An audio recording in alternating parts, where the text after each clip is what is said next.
The video started playing at 10:47 p.m., and within the first 30 seconds, I watched my entire world collapse. Rachel's basically our personal ATM. My father's voice boomed through my phone speaker, followed by laughter. The idiot doesn't even realize we're playing her. I sat frozen on my bed, my hand trembling as I held the phone. The video had come from my Uncle Marcus by accident, a message meant for someone else that had landed in my texts instead. But what I was seeing on that screen, what I was hearing, would haunt me forever. My father sat at the head of his dining room table, surrounded by family I hadn't even known were gathering. A beer in one hand, a smug grin on his face, looking more relaxed than I'd seen him in years. My sister Victoria was there, my Aunt Denise, Uncle Marcus behind the camera, and at least 6 cousins I recognized immediately. They were having a party. A family dinner. And I hadn't been invited. "Here's to Rachel." My father raised his glass higher, his words slightly slurred. "My daughter, the cash cow. Too desperate and pathetic to realize I've been milking her dry for 5 years straight." The table exploded with laughter. "Does she really think you need that money?" my Aunt Denise asked between giggles, wiping tears from her eyes. My father snorted. "Need it? Hell no. But why turn down free money from someone dumb enough to give it? Besides, what else is she going to do with it? She's got no husband, no kids, no life. Might as well make the boring little nobody useful for something." Victoria leaned into the frame, her face flushed with wine. I almost feel bad for her. She's so desperate to matter to this family that she'd probably give you her kidney if you asked. It's actually kind of sad how pathetic she is. "Pathetic is right," my father agreed, taking another swig. "She calls me every week like a lost puppy. Sends me birthday cards with those cringe messages about family, shows up to Christmas even though we all wish she wouldn't. The girl has no self-respect. Never has." More laughter. Someone clinked their glass. The camera shook as my Uncle Marcus chuckled behind it. "At least she's good for something," Aunt Denise added. "Better than being completely useless, I suppose." The video was only 90 seconds long, but I had already watched it 3 times before I could even process what I was seeing. My hands were shaking so violently I almost dropped my phone. My chest felt tight, like someone had wrapped steel bands around my ribs and was slowly tightening them. For 5 years, I had been sending my father $1,800 every single month. 5 years. 60 months. $108,000. Over $100,000 to a man who had just called me an idiot, a cash cow, pathetic, and desperate. To a man who was literally toasting my stupidity while surrounded by family members who apparently all agreed I was worthless. The apartment around me suddenly felt too small, the walls pressing in. I looked at my second-hand couch from the thrift store, the coffee table I'd built myself from discount lumber, the curtains I'd sewn from clearance fabric because I couldn't afford to buy nice ones. I'd been living like this, scraping by, denying myself everything. Also, I could send nearly $2,000 every month to my father. My phone buzzed. Another text from Uncle Marcus. "Oh shit. That wasn't meant for you. Please delete it. Let's just forget this happened." Forget it happened. As if I could unhear my father calling me a cash cow. As if I could unsee my entire family laughing at what a pathetic joke I was. As if I could erase the image of them sitting around that table, eating food I'd probably paid for, mocking the daughter and sister who'd sacrificed everything to help them. I pressed play on the video again, and this time, I didn't cry. This time, something cold and sharp crystallized inside my chest. Something that tasted like clarity, like rage, like the moment you finally see the truth you've been blind to your whole life. The next mortgage payment was due in 2 weeks. And I was about to make a decision that would destroy everything. If you're watching this, drop a comment and let me know where you're from, because what I'm about to tell you is a story about family, betrayal, and what happens when the person everyone underestimates finally decides to fight back. Hit that like button and subscribe, because by the end of this, you're going to see exactly how I turned my family's cruelty into their worst nightmare. This is the story of how I went from being a cash cow to becoming the person who took everything away from the people who thought they could use me forever. My name is Rachel Henderson. I'm 34 years old, and this is how I burned my entire family to the ground. I didn't sleep at all that night. I couldn't. Every time I closed eyes, I saw my father's smirking face, heard the laughter echoing around that table, felt the shame burning through my chest like acid. By the time sunrise crept through my bedroom window, I had watched that video 47 times. 47 times. I'd memorized every word, every laugh, every contemptuous expression. I'd studied my father's body language, the way he lounged back in his chair like a king, completely comfortable in his cruelty. I'd analyzed my sister's face, the genuine amusement in her eyes as she called me pathetic. I'd counted exactly how many people were at that table, how many members of my family had gathered to celebrate their shared understanding that I was nothing more than a fool with an open wallet.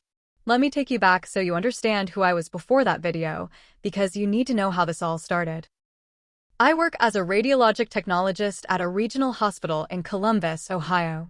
It's demanding work, 12-hour shifts, constant pressure, patients who are scared and hurting. But I'm good at it. I've built a career on being reliable, competent, and invisible. That last part, the invisible part, that's been the story of my entire life. My mother died when I was 11. Breast cancer that moved fast and took her before we even understood what was happening. One day she was there, making pancakes on Saturday mornings and helping me with homework. 8 months later, she was gone, and my father became a ghost in his own house. He never remarried. Never dated. He just worked his job as a mechanical engineer and left my sister Victoria and me to figure out life on our own. Victoria was 4 years older, beautiful, popular, everything I wasn't. She became the center of my father's universe, the golden child who could do no wrong. I became the girl in the background. When Victoria made the cheerleading squad, my father threw her a party. When I won the regional science fair, he said, "That's nice, Rachel," without looking up from his newspaper. When Victoria barely graduated high school, my father bought her a car and took her to Europe for the summer. When I graduated as valedictorian with a full scholarship offer, he said, "Good, at least you're not completely useless." That phrase, "at least you're not completely useless." I'd heard it so many times growing up that it became background noise, just part of the soundtrack of my childhood. I left for college at 18, worked 2 jobs to cover what my scholarship didn't, and graduated with honors in radiologic technology. I moved to Columbus for work, putting 3 hours of distance between myself and the family that never quite made room for me. But I still called every week. Still sent birthday cards. Still showed up for Christmas and Thanksgiving, sitting quietly at the edge of family gatherings while everyone else laughed and bonded and forgot I was there. 5 years ago, everything changed. Or at least, I thought it did. My father called me on a Tuesday night. This was unusual. He never called me directly. Any family communication went through Victoria, who would relay messages like I was some distant relative instead of his daughter. "Rachel, I need to talk to you about something." His voice was rough, uncomfortable. He explained that his pension wasn't covering his expenses. The house, the same house where Victoria and I grew up, had become a financial burden. Property taxes had increased. There were repairs needed. He was 3 months behind on the mortgage, and the bank was threatening foreclosure. "I can't ask Victoria," he said, and I should have heard the warning in those words. She and Garrett just bought that new house, and with the kids in private school, money's really tight for them. There was a pause. Then, "You're doing well at the hospital, right?" "Making decent money." "I'm comfortable," I replied carefully. "The mortgage payment is $1,800 a month. If you could help me out, just temporarily, just until I get back on my feet, I'd really appreciate it. I know we haven't always been close, Rachel, but I'm your father. I raised you after your mother died. I could really use your help." Something in my chest tightened. He needed me. Not Victoria, not anyone else. Me. "How long would you need help?" I asked. "Few months, maybe a year at most. Just until I can refinance or figure something else out." I did the math quickly. $1,800 was a huge chunk of my monthly income, but I could make it work. I'd have to cut back on everything, live even more frugally than I already was, but I could do it. "Okay," I heard myself say. "I'll help." The relief in his voice was overwhelming. "Really? Rachel, thank you. You have no idea what this means to me." That was 5 years ago. 60 months of $1,800 payments, like clockwork. I never missed a single one. Every first of the month, I'd transfer the money from my checking account to his, watching my savings stagnate, watching opportunities pass me by, watching my life stay small and cramped while I made sure my father could keep his house. Sometimes he'd acknowledge the payment with a brief text. Got it. Other times, silence. Just my money disappearing into his account like I was some automated system, not his daughter. I convinced myself it was fine. This was what family did. They helped each other. And maybe, just maybe, this would be the thing that finally made him see me. Made him proud. Made him love me the way he loved Victoria. I was so stupid. During those 5 years, I watched my father's Facebook page fill with photos. Dinners at expensive restaurants. Weekend trips to Chicago and Nashville. A brand new truck he bought 2 years ago. Photos of family gatherings, big elaborate Sunday dinners with Victoria and her kids, with Aunt Denise and Uncle Marcus, with cousins and friends, everyone laughing and happy. Gatherings I was never invited to. You're always so busy with work, Victoria said the one time I asked about it. We didn't want to bother you. I believed her. I believed all of it. Because the alternative, that they simply didn't want me there, was too painful to consider. My apartment stayed small. My car stayed old. My clothes came from discount stores. I turned down invitations from coworkers to go out because I was always mentally calculating whether I could afford it after that month's payment to my father. I became an expert at making excuses, at pretending I was fine, at living a half-life so my father could live fully. And now, sitting on my bed at 10:48 p.m. on a Thursday night, I finally understood the truth. He had never needed my help. He had never appreciated my sacrifice. He had never seen me as anything more than a source of money, an ATM he could access whenever he wanted, a joke he could share with the family over dinner. I watched the video one more time, and this time I noticed details I'd missed before. The table was covered with expensive steaks, craft beer, wine bottles. The kind of spread that costs hundreds of dollars. My father was wearing a new shirt, designer label visible when he leaned forward. In the background, I could see his kitchen, recently renovated with granite countertops I knew hadn't been there 3 years ago. All of it paid for with my money. While I ate ramen and clipped coupons. My phone started ringing. My father. I stared at his name flashing across the screen, and for the first time in my life, I didn't answer. He called 3 more times. Then Victoria called. Then my father again. Finally, a text message appeared. Marcus told me about the video. It was just family joking around. You know how we are when we're drinking. Don't make this into something it's not. Call me back. Don't make this into something it's not. As if the problem was my reaction, not his actions. As if I was being oversensitive for being hurt that my father called me a cash cow while I'd been financially supporting him for 5 years. I thought about calling him back.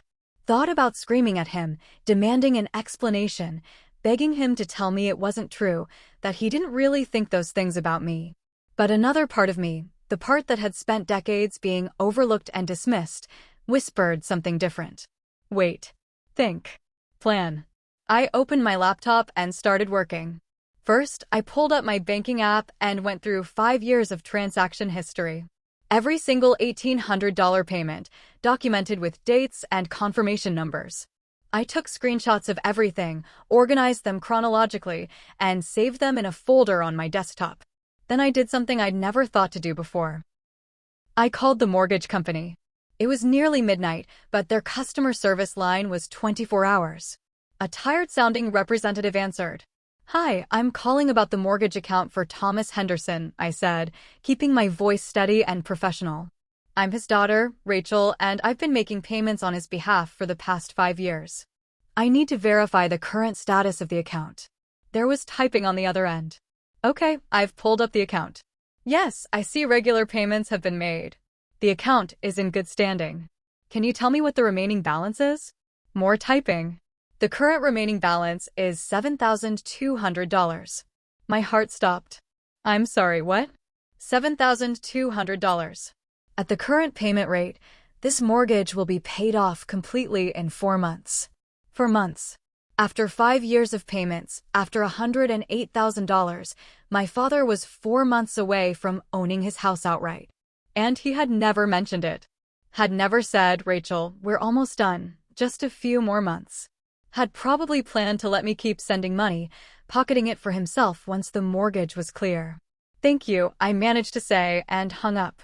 My hands were steady now, but inside, I was burning with a cold, calculated fury I'd never felt before. I saved copies of the video to 3 different drives and uploaded it to secure cloud storage. Then I started making a list of every single person who needed to know the truth. But I didn't act yet. The mortgage payment wasn't due for 2 weeks. I wanted to wait, wanted my father to realize the money wasn't coming, wanted him to panic and call me demanding to know where his payment was. And then I'd show him exactly what happens when you mistake kindness for weakness. The next 13 days were the longest of my life. I went to work, came home, ate dinner alone, and spent my evenings building my case. I documented everything. Every text message my father had sent me about the mortgage. Every Facebook post showing his expensive lifestyle. Every family photo from gatherings I wasn't invited to. I reached out to neighbors, to people from his church, asking casual questions about how my father was doing. The picture that emerged was nothing like the struggling retiree he'd portrayed to me. "Oh, Thomas is doing great," one neighbor told me. "He just joined that expensive golf club downtown. Plays 3 times a week." "Your dad's been so generous," a church friend said. "He's always the first to volunteer to bring food to events. Last month he brought this huge catered spread that must have cost a fortune." Every conversation was another piece of evidence. Another lie exposed. My father called me 6 times during those 13 days. I never answered. Victoria called twice, her voicemails getting increasingly annoyed. "Rachel, what's going on? Dad says you're ignoring him. This is childish. Call him back." I didn't. Instead, I drafted an email. It took me hours to get the tone exactly right. I didn't want to sound emotional or hysterical. I wanted to sound calm, factual, and absolutely done. The email read, "To my family. I'm writing to inform you of some changes regarding my financial support of my father. For the past 5 years, I have been paying my father's mortgage at $1,800 per month. This totals $108,000. I was told this assistance was temporary and necessary to prevent him from losing his home. I recently learned several things. 1. The mortgage will be paid off in 4 months. 2. My father never planned to tell me this. 3. My father has been living comfortably while I've been sacrificing. 4. My father and several family members view me as a cash cow to be exploited." Attached you'll find documentation of every payment I've made, along with a video that provides context for my decision. Effective immediately, I will no longer be making mortgage payments or providing any financial assistance. This decision is final. Rachel. I attached all the bank statements, all the screenshots, and the video. Then I made my list of recipients. My father, Victoria, Aunt Denise, Uncle Marcus, every cousin who'd been at that dinner, my father's friends from church, his neighbors, anyone who might have heard his version of events, anyone who might have sat at those Sunday dinners laughing at my expense. On the 13th day, the day before the mortgage payment was due, my father called me at 7 p.m. This time I answered. "Rachel, finally." His voice was gruff with irritation. "You've been dodging my calls for 2 weeks. What's going on?" "Nothing's going on," I said calmly. "I've just been busy." "Too busy for your own father?" "Look, I need to make sure tomorrow's payment is going through. The mortgage is due." There it was. Not, "How are you?" or "I'm sorry about the video." Just a confirmation that his ATM was still functioning properly. "Actually, Dad, I wanted to talk to you about that," I said slowly, savoring each word. "I'm not sending the payment tomorrow." Silence. "Then, what?" "I'm not sending the payment. I'm done." "Done? What the hell does that mean?" "It means exactly what it sounds like. I've been paying your mortgage for 5 years, and I'm not doing it anymore." His voice turned sharp. "Rachel, this isn't funny. That payment needs to go through tomorrow. Then you'll have to make it yourself. You can't just stop. We had an agreement. We had an agreement where I sent you money every month and you called me a pathetic cash cow behind my back," I said, my voice still eerily calm. "That agreement is over." Another silence, longer this time. When he spoke again, his tone had shifted to something defensive. "Marcus shouldn't have sent you that video. But he did. And now I know exactly what you think of me. It was just talk." Family stuff. You're overreacting. Family stuff, I repeated. You called me an idiot. You said I had no self-respect. You toasted my stupidity while everyone laughed. That's not family stuff. That's cruelty. Look, I didn't mean it like that. You're twisting my words. I felt something cold settle in my chest. I'm not twisting anything. I have the video. I've watched it 47 times. I know exactly what you said and exactly how you said it. And now I'm making a choice. I'm done being your cash cow. Rachel, be reasonable. His voice took on a pleading quality. Where am I supposed to get $1,800 by tomorrow? I don't know, and I don't care. That's your problem now. You're being selfish, he said, and there it was. The accusation I'd been waiting for. Selfish for wanting basic respect. Selfish for refusing to be used anymore. Selfish for expecting my father to treat me like a human being instead of an ATM. Goodbye, Dad, I said, and hung up. My hands were shaking, but not from fear. From adrenaline. From the knowledge that I'd just crossed a line I could never uncross. My phone immediately started ringing again. My father, then Victoria, then my father again. I let them all go to voicemail, then opened my email and pulled up the draft I'd prepared. My cursor hovered over the send button for just a moment. Then I clicked it. The emails went out at 6 a.m. the next morning. I'd scheduled them to send automatically, timed perfectly for when people would be having their morning coffee, when they'd have time to read everything, when the information would have maximum impact. I barely slept that night. I lay in bed, imagining the reactions. Uncle Marcus opening his email and seeing the video he'd accidentally sent me, now broadcast to dozens of people. Aunt Denise reading through the payment receipts, adding up the numbers. Victoria realizing that her perfect family image was about to shatter. At 6:15 a.m., my phone started buzzing like it was having a seizure. Calls, texts, voicemails, notifications pouring in so fast I couldn't keep up. I made myself breakfast, scrambled eggs and toast, and ate slowly while my phone continued its frantic dance across the kitchen counter. I wasn't ready to engage yet. I wanted them to sit with it, to really absorb what they'd seen. At 7 a.m., I finally picked up my phone. 52 missed calls, 89 text messages, 26 voicemails. I started with the texts. Uncle Marcus, Rachel, I'm so sorry. I didn't know Thomas felt that way. Please call me. Aunt Denise, this is humiliating. Why would you air private family business like this? Victoria, what the hell is wrong with you? You're destroying this family over a joke. My father, multiple messages, each one angrier than the last. How dare you? You vindictive little. After everything I did for you. You're dead to me. But then there were other messages. Ones I hadn't expected. My cousin Brielle, I had no idea you were paying his mortgage. What he said about you is disgusting. I'm so sorry, Rachel. A neighbor, your father told us he was struggling financially. We've been helping him with yard work and giving him groceries. I can't believe he's been lying this whole time. Someone from my father's church, Thomas, has been collecting donations from our congregation for financial hardship. Was he taking money from you and the church? That last message stopped me cold. Donations from the church? I opened the voicemails, bracing myself. My father's voice filled my apartment, raw with rage. You think you can humiliate me like this? You think you can turn everyone against me? You're nothing, Rachel. You've always been nothing. Your mother would be ashamed of you. Delete. Victoria, equally furious. You've always been jealous of what Dad and I have. This is just you trying to ruin everything because you can't stand being alone and miserable. Grow up. Delete. But then Uncle Marcus's voice, quieter, almost broken. Leah, I owe you an apology. I should have said something that night.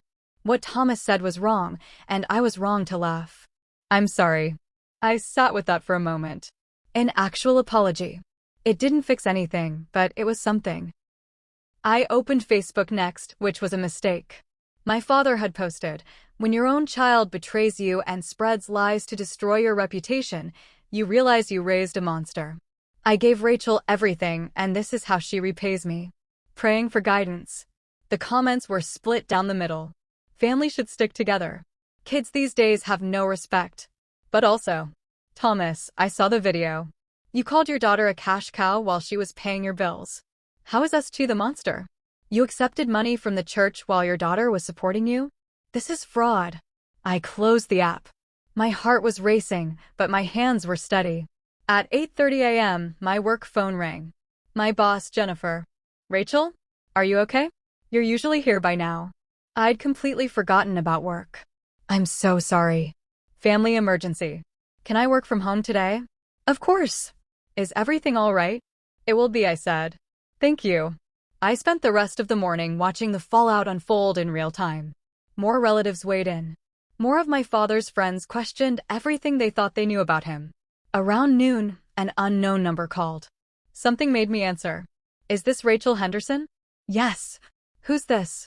My name is Catherine Rodriguez. I'm the treasurer at St. Michael's Church, where your father is a member. I'm calling about some financial discrepancies we've discovered. My stomach dropped. What kind of discrepancies? For the past 3 years, your father has been receiving monthly assistance from our hardship fund. He told us he was on the verge of homelessness, that he had no family support, that his pension didn't cover basic expenses. She paused.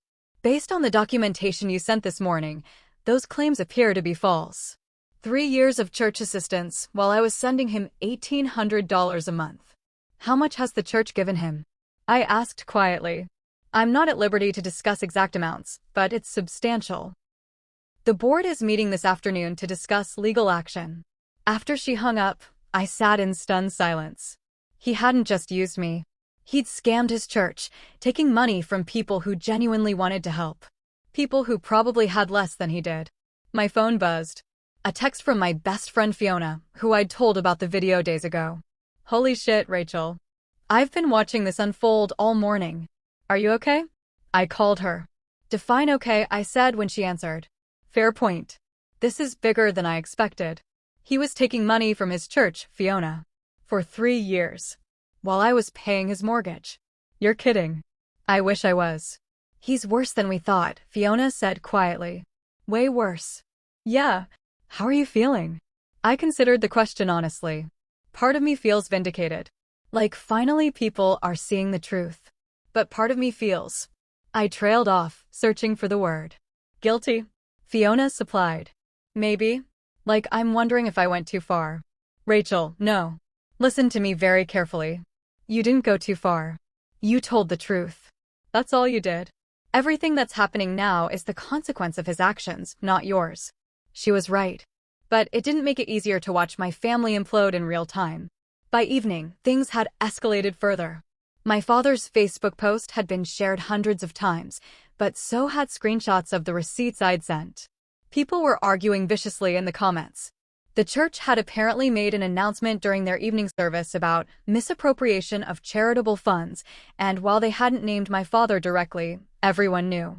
Kenneth, Victoria's husband, posted, "Some people will do anything for attention." Sad to see family destroyed over lies and jealousy. But he was drowned out by others. These aren't lies. There's video evidence. There are bank records. Thomas Henderson is a fraud. At 9 p.m., someone knocked on my door. I looked through the peephole and saw Victoria standing there, her face red with fury. Rachel, open this door right now. I didn't open it. Go home, Victoria. You can't drop a bomb like this and then hide. Open the door. There's nothing to discuss. Go home to your perfect life. Nothing to discuss? You just humiliated Dad in front of everyone we know. You sent that horrible video to his church. I sent the truth to people who deserve to know it. I called back through the door. It was a joke. One stupid joke. $108,000 joke? That's a pretty expensive punchline. You offered to help. Nobody forced you. You're right, I said, my voice dropping. Nobody forced me. But nobody told me the truth either. The mortgage is almost paid off, Victoria. Did you know that? Silence from the other side of the door. Did you know Dad was planning to keep taking my money even after the house was paid off? Did you know he's been collecting donations from his church this whole time? I don't. That's not. Go home, Victoria. Go home to your husband and your kids and your beautiful house. I'm done being the family member everyone uses and nobody respects. I heard her footsteps retreat down the hallway, and I felt nothing. No guilt, no sadness. Just a hollow space where my family used to be. The next morning brought a development I hadn't anticipated. My phone rang at 7 a.m. with yet another unknown number. Miss Henderson? My name is Robert Barnes. I represent your father, Thomas Henderson. He's asked me to contact you regarding the defamatory materials you distributed yesterday. I sat up in bed, suddenly wide awake. Defamatory materials? The video and financial documents you sent to numerous individuals. Your father believes this constitutes harassment and defamation of character. He's prepared to pursue legal action unless you issue a public retraction and apology. I almost laughed. Everything I sent was true. I have documentation for every payment. The video came from my uncle. Those are my father's own words. Regardless of the source, you had no right to distribute private family matters to such a wide audience. You've caused significant damage to your father's reputation and emotional well-being. His reputation? My voice rose despite my efforts to stay calm. What about my emotional well-being? What about the damage he caused? I understand you're upset, but that doesn't give you the right to engage in what amounts to a harassment campaign. Your father is willing to be reasonable. Issue an apology and we can move forward. Tell my father that if he wants to sue me, he should go ahead, I said coldly. Every word I sent was true, and I have evidence to prove it. I'm not apologizing for telling the truth. Miss Henderson. I hung up. My heart was pounding. A lawsuit. He was actually threatening to sue me for exposing his behavior. I immediately called Fiona. He got a lawyer. What? Already? I explained the conversation. Fiona was quiet for a moment. Okay, don't panic. He's bluffing. He has to be. If this goes to court, everything becomes public record. The church fraud, all of it. He's trying to scare you. It's working. Rachel, listen to me. You need your own lawyer. Just to be safe. Let me ask around. By that afternoon, I was sitting in a law office across from Monica Reeves, a family law attorney in her 50s with sharp eyes and a no-nonsense demeanor. I've reviewed everything you sent me, she said, spreading documents across her desk. Your father doesn't have a case. Everything you distributed was factual and documented. Truth is an absolute defense against defamation. So I don't have to worry about being sued? Oh, he might try. But he won't win. In fact, if he files suit, we can countersue for frivolous litigation. More importantly, we can subpoena records from his church to document the fraud. That would likely result in criminal charges. Criminal charges? The words hit me hard. My father could go to jail? Charity fraud is a felony. If he knowingly misrepresented his financial situation to receive aid he wasn't entitled to, yes, he could face prosecution. I sat with that information, trying to process it. Part of me thought he deserved it. Another part felt sick at the thought. What do you want to do? Monica asked gently. I want to be prepared. I don't want to sue him, but if he comes after me, I want to be ready. Fair enough. I'll prepare a response making it clear we're prepared to defend vigorously and countersue if necessary. That should make him think twice. 2 days later, Monica called with news. Your father's attorney just withdrew the threat. They're not filing suit. Really? Really? I sent our response yesterday, and apparently his lawyer explained exactly how badly this could go for him. He's backing down. I should have felt relieved. Instead, I felt hollow. That evening, Uncle Marcus called. Rachel, I need to tell you something. I've been doing a lot of thinking about that night, about the video. I keep replaying it in my head and I'm ashamed. Not just of Thomas, but of myself. Why didn't you say something? I asked. You were there. You heard what he said. Why didn't you defend me? He sighed heavily. Honestly? Because it's easier to go along with Thomas than to challenge him. He's always been the dominant one in the family. Disagreeing with him means becoming a target. He paused. But that's a coward's excuse. You deserved better. Yes, I said quietly. I did. I want you to know that not everyone agrees with what Thomas did. Some of us are starting to realize how badly you've been treated over the years. And if this does go to court, I'm prepared to testify on your behalf. His words surprised me. Thank you. That means something. Over the next few weeks, the full scope of my father's deception became clear. The church completed their investigation and determined he had fraudulently obtained $42,000 over 3 years. They demanded full repayment and referred the matter to the district attorney's office. $42,000 from the church, plus $108,000 from me. My father had received $150,000 while claiming to be destitute. I forwarded the church's findings to everyone who'd received my original email. The reactions were swift and brutal. Even people who'd defended my father initially started backing away. His Facebook friends list shrank from over 400 to less than 100 in the span of a week. The comments on his posts went from supportive to accusatory. I gave you money from my own pocket because I thought you were struggling. We organized a fundraiser for you at church. This is disgusting. I can't believe I defended you. Victoria went silent. No more angry calls or texts. Just radio silence. I later learned from a cousin that she and Garrett were having serious problems. Apparently, my father had also been borrowing money from them, claiming emergencies that never existed. Money they'd never gotten back. The golden child was finally seeing what I'd seen all along. 3 weeks after I sent the email, my father showed up at my workplace. I was in the middle of reviewing X-rays when security called. "Miss Henderson? There's someone here demanding to see you. Says he's your father." He's agitated. My stomach dropped. "Don't let him near my department." "I'll come down." I found him in the lobby, and I barely recognized him. He'd lost weight, his clothes hung off his frame, his face was unshaven and blotchy. He looked like he'd aged 10 years in 3 weeks. 2 security guards stood nearby, clearly ready to intervene. "Rachel," his voice cracked. "Please. I need to talk to you." "You need to leave," I said, keeping my distance. "Just 5 minutes. Please. I'm begging you." Against my better judgment, I nodded to security that it was okay. They stepped back but stayed close. "What do you want?" I asked. "I'm losing everything," he said, his voice breaking. "The church wants their money back. The bank is foreclosing. Everyone I know has turned against me. My own daughter won't speak to me. I've got nothing left, Rachel. Nothing." "You did this to yourself," I said quietly.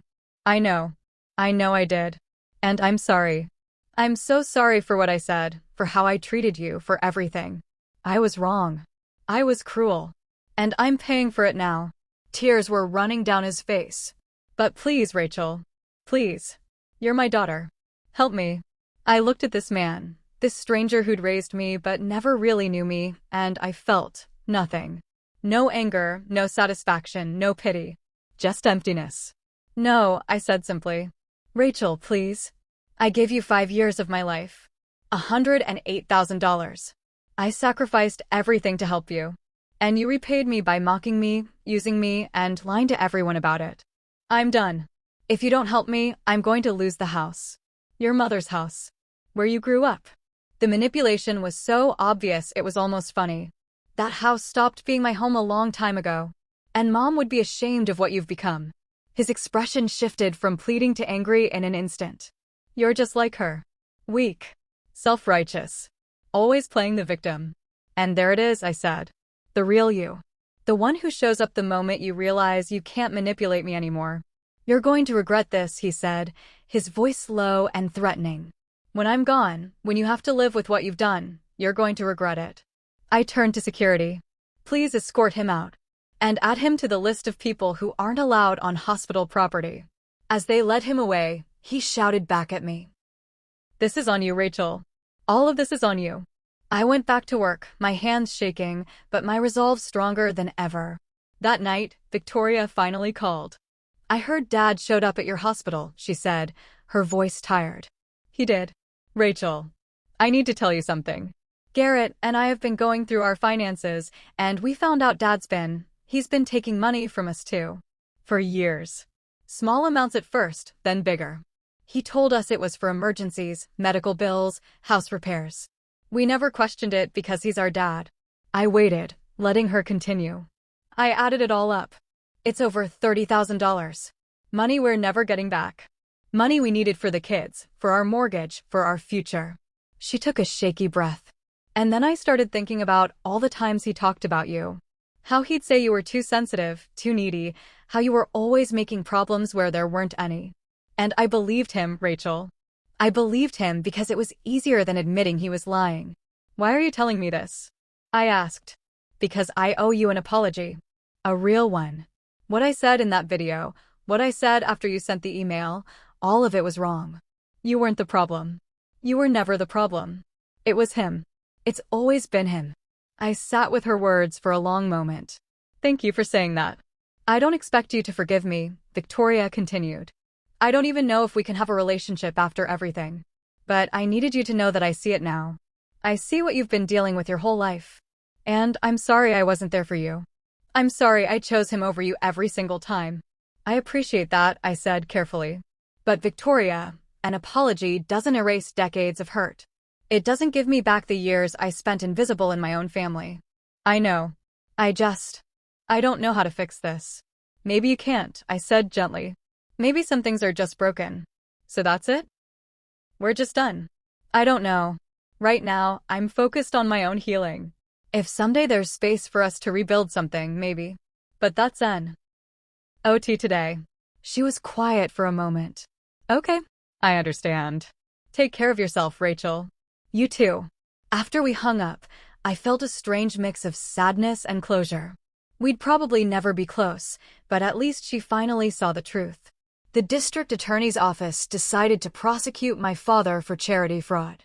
The case was straightforward, documented lies to obtain money under false pretenses. His lawyer advised him to take a plea deal. He was sentenced to 2 years probation, 300 hours of community service, and full restitution of the $42,000 to the church. He'd be paying that back for the rest of his life. The house went into foreclosure. Uncle Marcus called to tell me it sold at auction. He'll get about $23,000 after the bank takes what they're owed and the fees are paid, Marcus said. He's moving into a 1-bedroom apartment across town. Pretty rough neighborhood. How is he? I asked, not sure why I cared. Angry. Bitter. Still blaming you for everything. I don't think that's going to change, Rachel. Probably not, I agreed. 6 months after I sent that email, my life had completely transformed. I got a promotion at the hospital. Better pay, better hours, more responsibility. The money that used to go to my father's mortgage now went into my own savings account, growing steadily for the first time in years. I moved to a better apartment with a balcony and natural light. I bought new furniture, not from thrift stores, but actual new furniture that I chose because I liked it. I started therapy with Dr. Kim, working through decades of emotional neglect and manipulation. She helped me see patterns I'd never recognized, helped me understand why I'd allowed myself to be used for so long. You were trained from childhood to accept scraps as love, she explained. Your father's neglect created a hunger in you that he then exploited. It's a common dynamic with narcissistic parents. The work was hard, but necessary. I had to grieve the father I'd wanted and accept the father I actually had. I had to let go of the fantasy that my family would ever be what I'd always craved. I started dating someone I met through Fiona. His name was David, a high school teacher who was kind and patient and never once asked me for money. He actually insisted on paying for dates, on reciprocating, on making sure I felt valued. You deserve to be treated well, he said after our 5th date. That shouldn't be revolutionary, but I get the feeling it is for you. He was right. Being with someone who actually valued me felt foreign at first, almost uncomfortable. I kept waiting for the other shoe to drop, for him to reveal he'd been using me all along. But it never happened. He was just good, genuinely good. A year after everything fell apart, I received a message from my father through Facebook. His lawyer had probably advised against it, but he sent it anyway. Rachel, I know you probably don't want to hear from me. I've lost everything. The house, my friends, my standing in the community. I'm living in a tiny apartment and working part-time at a hardware store to pay back the church. I'm 70 years old and starting over with nothing. I want you to know that I'm sorry. Not sorry I got caught, but genuinely sorry for how I treated you. I've had a lot of time to think, and I realize now that you were the only one who actually cared about me. Everyone else wanted something from me or wanted to be associated with my life. But you just wanted to help your dad. I don't expect forgiveness. I don't deserve it. But I wanted you to know that I see clearly now what I couldn't see before. You were a good daughter. I was a terrible father. That's on me. I hope you're doing well. I hope you found happiness. You deserve it. Dad. I read the message 3 times. Part of me wanted to feel vindicated, satisfied that he finally understood. But mostly I just felt tired. Tired of the whole situation, tired of carrying anger, tired of wanting something from someone who could never give it. I didn't respond. Not because I was trying to punish him, but because there was nothing left to say. He'd apologized, and I'd heard it. But an apology doesn't erase 5 years of exploitation or a lifetime of emotional neglect. Instead, I closed the message and went back to living my life. My real life. The one I'd built for myself, filled with people who valued me for who I was rather than what I could provide. 2 years have passed since that Thursday night when Uncle Marcus accidentally sent me the video that changed everything.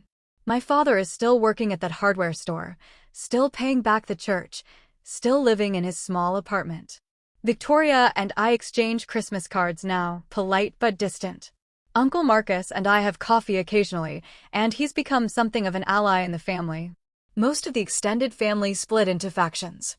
Some still believe I was too harsh, that I should have handled it privately. Others finally saw my father for what he was and pulled away.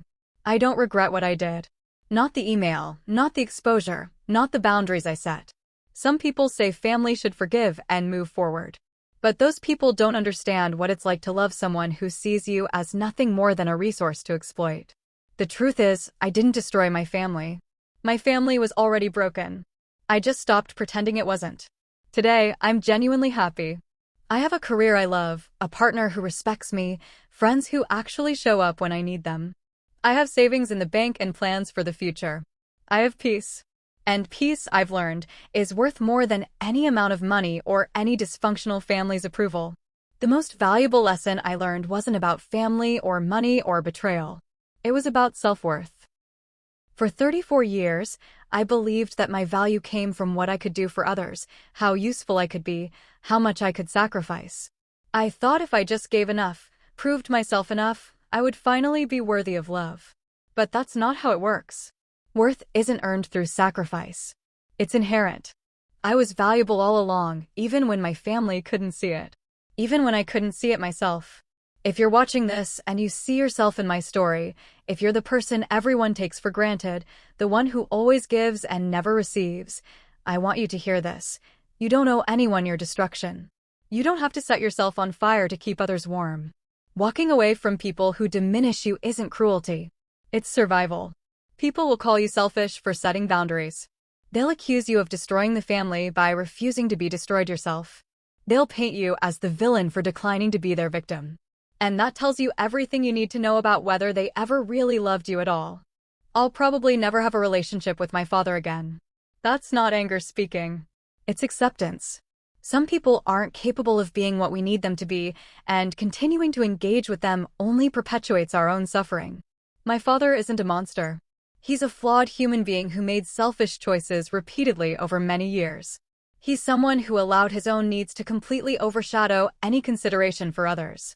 He's a cautionary tale about what happens when you go through life believing you're entitled to take from people who love you without giving anything back. And me? I'm no longer the woman who watched that video 2 years ago. I'm no longer desperate for approval from people incapable of giving it. I'm no longer willing to accept crumbs and call it love. I'm someone who knows her worth now. Someone who has learned that the most important relationship you'll ever have is the one with yourself. Someone who understands that protecting your peace isn't selfish. It's essential. The money is gone. $108,000 I'll never get back. But I gained something far more valuable, clarity. The ability to see people as they are rather than as I wish they would be. The strength to walk away from situations that harm me. The wisdom to know that I deserve better. 3 months ago, I did something I'd been thinking about for a while. I took some of the money I'd been saving, the money that used to go to my father's mortgage, and I donated $10,000 to a nonprofit that helps adult children of narcissistic parents.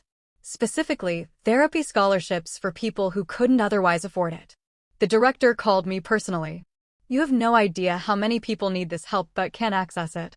This donation will change lives. Using my pain to help others, transforming my experience into something meaningful, it felt like closing a circle. It felt like taking back my power. I also started a blog about my experience. Not just this story, but about the broader patterns of family dysfunction, financial abuse, and the pressure society puts on us to forgive and maintain relationships that harm us. The response has been overwhelming. Thousands of people sharing their own stories of being the family scapegoat, the caretaker, the cash cow. People thanking me for putting words to experiences they thought were unique to them. One message particularly stuck with me. A woman named Jennifer who'd been supporting her alcoholic brother for 12 years while her parents did nothing. After reading my story, she stopped the payments and used the money to go back to school. "Your story gave me permission to choose myself," she wrote. "For the first time in my life, I realized my dreams matter too." That's what I want you to take from this. Not that you should cut off your family, or that forgiveness is wrong, or that every difficult relationship needs to end. Those are decisions only you can make for your specific situation. What I want you to understand is that you have the right to choose yourself. You have the right to expect basic respect and honesty from people who claim to love you. You have the right to walk away from relationships that diminish you, even if those relationships are with family. Last month, I ran into my father at a grocery store. We made eye contact across the produce section. He looked away first, quickly turning his cart down another aisle. I continued shopping, and I realized I felt absolutely nothing. No anger, no vindication, no sadness. He'd become a stranger to me, someone I used to know in another life. And that's okay. That's actually more than okay. That's freedom. To everyone watching this who has felt unseen, unappreciated, and used by the people who should cherish you most, I see you. Your pain is valid. Your anger is justified. And your decision to protect yourself, whatever form that takes, is worthy of respect. You are not a cash cow. You are not an ATM. You are not a resource to be exploited. You are a human being deserving of love, respect, and reciprocity in your relationships. And if the people in your life can't see that, that's not a reflection of your worth. It's a reflection of their limitations. My father called me his cash cow. He toasted my stupidity. He took my money and my love and gave back nothing but contempt disguised as family. But he didn't break me. He revealed himself. And in doing so, he set me free. I have a good life now. A life I built myself, with people who value me, in a space where I'm celebrated rather than tolerated. I have peace, genuine peace, for the first time in my adult life. And that, more than any revenge or vindication or apology, is the happy ending I never knew I needed. Thank you for watching my story. If it resonated with you, please share it with someone who might need to hear it. Drop a comment about your own experience with setting boundaries in toxic family relationships. Hit that like button and subscribe for more real stories about family dynamics and finding your worth. Remember, choosing yourself isn't selfish. It's survival. You deserve better. Never forget that. This is my story, and I'm no longer ashamed of it. I hope it helps you write your own.